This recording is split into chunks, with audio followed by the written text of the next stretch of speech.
Welcome to Everyday StoryTime. I'm Auntie Nell. Today we're going to be reading A Tale of Two Beasts by Fiona Roberton. Mark Twain once said, "There are two sides to every story, and then there is the truth." I was walking home from Grandma's house through the deep, dark woods when I spied a strange little beast. He was stuck up a tree and whining sadly. So I decided to rescue him. "I will call you Fang," I told him. Then I wrapped him warmly up in my scarf and carried him safely home. I gave him a lovely bath and a gorgeous new hat and sweater and a delicious bowl of fresh nuts.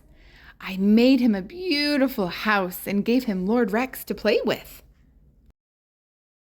I took him out for lots of long walkies to keep him fit and healthy, and I showed him off to all my friends who loved him nearly as much as I did. But for some strange reason, the little beast did not look very happy. In fact, he was looking rather hot. I hope he's not sick, I thought, and I opened the window to cool him down. But then something terrible happened. He threw off his clothes and leaped out of the window and ran away as fast as he could back to the deep, dark woods. I wanted to go and look for him, but Mama had other plans. Dinner time? Blurg. Bath time? Ugh. Bedtime? Brr. I couldn't sleep.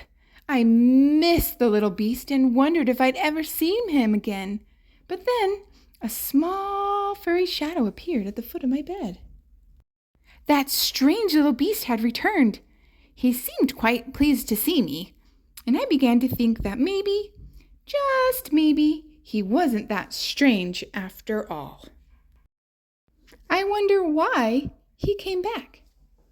The Tale of Two Beasts, Part 2, The Terrible Beast. Charles Dickens once said, "It was the best of times, it was the worst of times." I was hanging from my favorite tree, singing happily to the birds, tra-la-la-la-la, when I was ambushed by a terrible beast. "Hey!" She growled at me and tied me up, and she carried me off to her secret lair.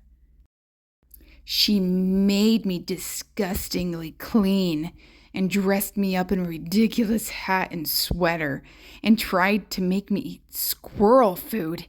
She kept me in a tiny box with nothing for me to do and nowhere for me to hang from. She made me walk backwards and forwards and backwards again for no reason whatsoever.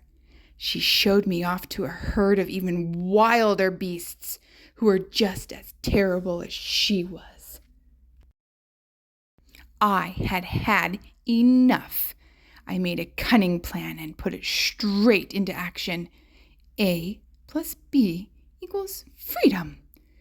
Free once more! I raced back to the deep, dark woods before the terrible beast could catch me. It was peaceful in the deep, dark woods. A bit too peaceful, perhaps, and also a bit wet. In weather like this, one could do with a nice, warm hat. I snuck back to retrieve it under the cover of darkness. The terrible beast was waiting for me. She seemed quite pleased to see me, and I began to think that maybe, just maybe, she wasn't that terrible after all.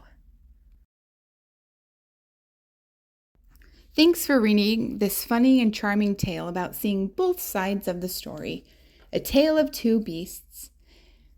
And remember to read every day and join us next time for a new fun and exciting tale. Until next time.